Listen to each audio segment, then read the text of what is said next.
Hey guys, welcome back to the Ultimate Nostalgia Man channel for my second official video and review for another animated thing. This time it is not going to be an animated series like I did with my first review of Ben 10.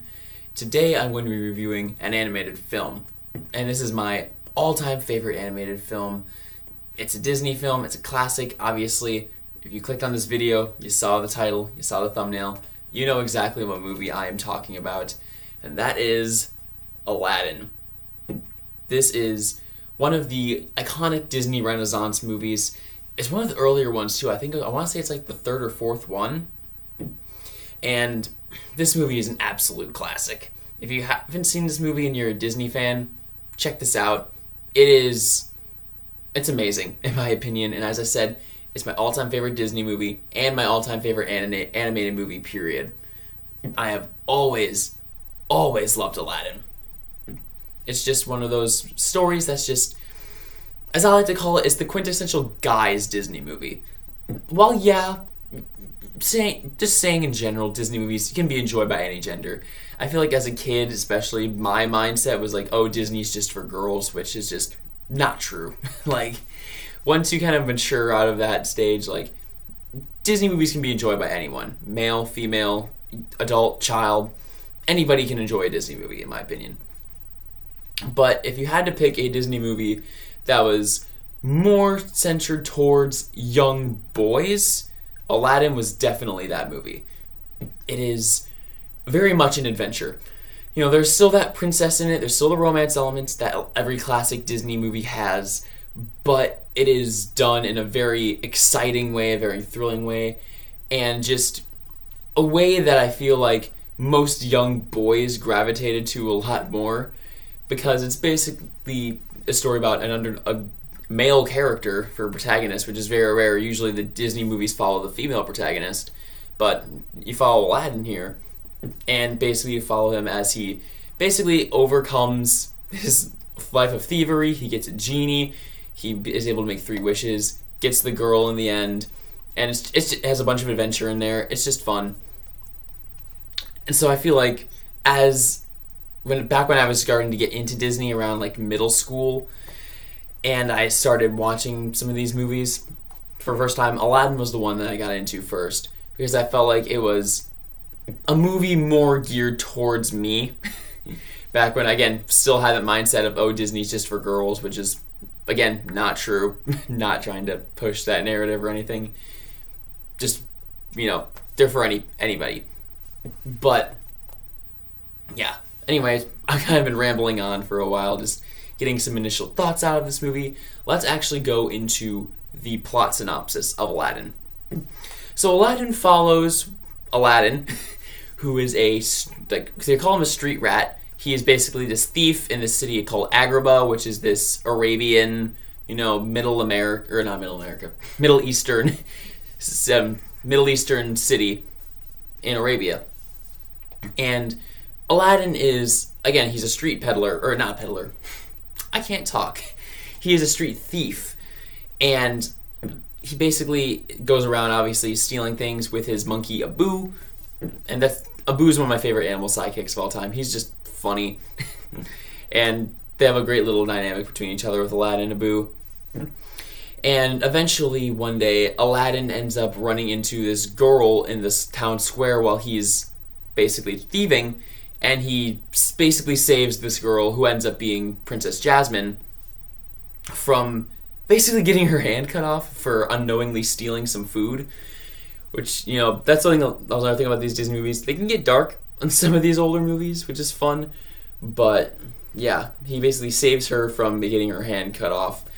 And it's pretty much sparks this whole romance between the two of them that slowly builds throughout the movie. And you also have Jafar, who is the main villain of the movie.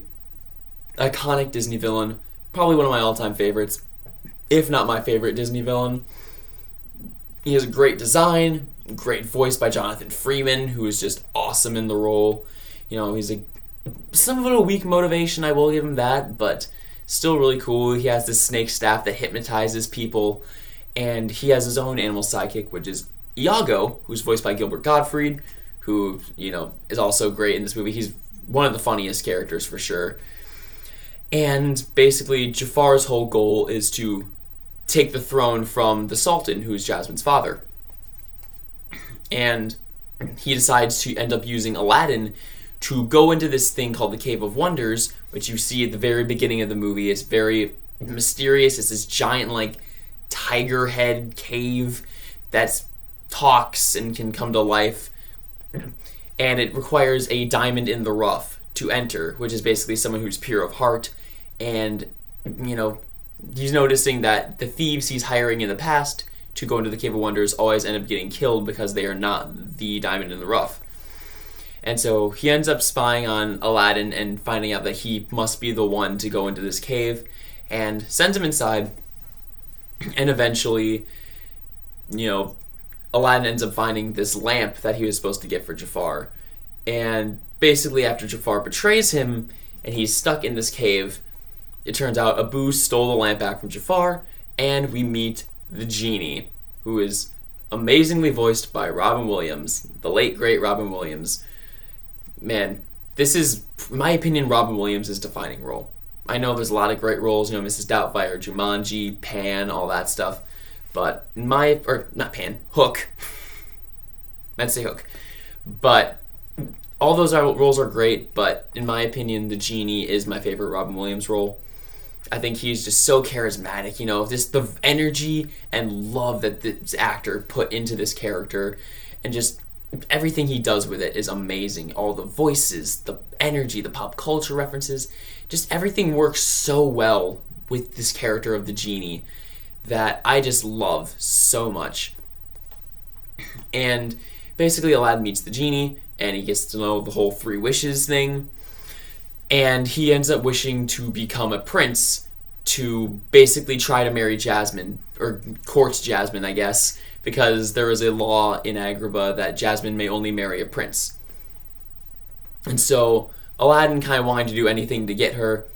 He ends up, becoming a prince and trying to impress Jasmine that way. And I'm not going to spoil too much else, but along the way he has to learn how to be himself and respect himself and not just lie about everything. And it's a great message, a great movie. And yeah, that's all I'm going to say about the plot synopsis for Aladdin.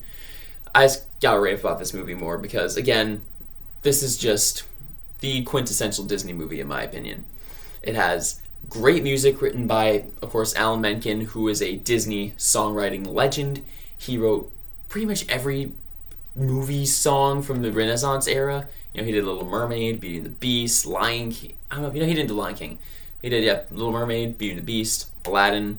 I think he did Hercules. I can't remember for sure, but I believe he did Hercules.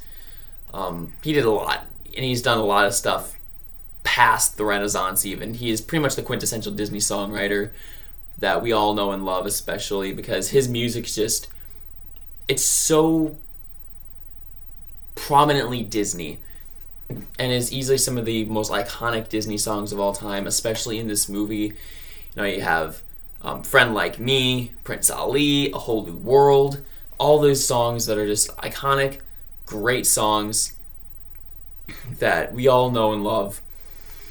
And yeah, it has great music. The voice acting is all top notch in this. I can't remember the guy who voices Aladdin. I can't remember the actor's name who voices him, but he's very good in this. The actress playing Jasmine's very good. And as I mentioned, you know, Jonathan Freeman voicing Jafar, fantastic. Gilbert Gottfried is Iago, great. Robin Williams is the genie, absolutely legendary. You'll never top him or replace him. As great as I will say Will Smith did, yes, I am one of the few people who likes the Aladdin live-action remake, and I will defend it till the day I die. I think Will Smith did a great job as the genie in that movie, but it does not compare to Robin Williams at all. This is his career-defining role, in my opinion. Then you have just the animation in general looks fantastic. All the art looks great. The backgrounds look stunning. I think it's all watercolor. Not watercolor. It's just hand-painted backdrops, which look great. You know, there's a lot of just amazing stuff in here. And yeah, there are some things people could consider racially insensitive, which it doesn't bother me personally. But, you know, if you are sensitive to that kind of stuff, there is some of that stuff in there with some of the background characters and stuff. Again, I don't think it's a big deal, but if you do, then just, just be warned that it is in here. And if you watch it on Disney Plus, I think there is a little warning thing at the top, but again, I don't really think it's that huge of an issue, at least to me. But yeah, just I don't know what else to say about this movie. I think this is just an absolute perfect movie. The story is great, the songs are great, the characters are great. It's flawless in my opinion. It's a Disney masterpiece, and I'm giving this a perfect 10 out of 10 movie review. It is just a lot of great action in it. I think I hinted to earlier, the action in this movie is also very, very fun. It's very fast-paced, it's very high energy.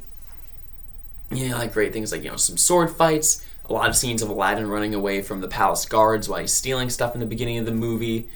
You have, obviously, the whole final fight with Jafar, which is just awesome. Again, not going to get into specifics, but the final fight for Jafar is a very fun, just wild time because of some of the powers Jafar ends up getting later on in the movie. And the way everything is wrapped up is very satisfying as well.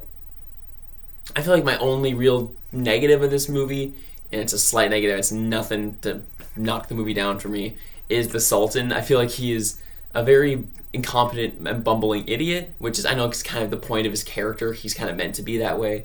But it does kind of get annoying a little time after time when he's on the screen just because of how moronic he tends to be. But again, it's nothing that detracts from this movie at all.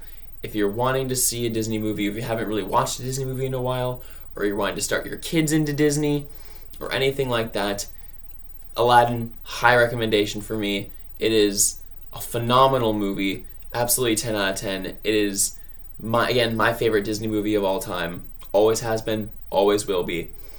And yeah, there's not much else I could say about this movie. It's just amazing. And check it out if you haven't.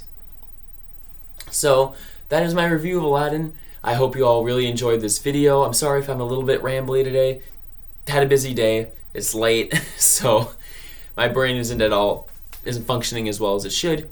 But I still hope you enjoyed the video nonetheless. And I hope all of you guys who have liked the video will subscribe to the channel as well, because I always love just seeing all the support from you guys. I appreciate it greatly. And yeah, I can't wait to bring you guys more content in the future. I have some more unique content coming up. It's going to be very more sparse with what I cover than what I did with my Goosebumps channel. It's going to be much more diverse, talking about animation, live action, all this stuff. I'm not sure what I'm going to be doing next, but it's going to be great. Either another Disney review, or I have another collab video coming up with some friends that I'm not going to say who yet, but you'll see whenever that video comes out eventually. But until then, I hope you all have a fantastic day, and I'll see you all in the next video. Bye.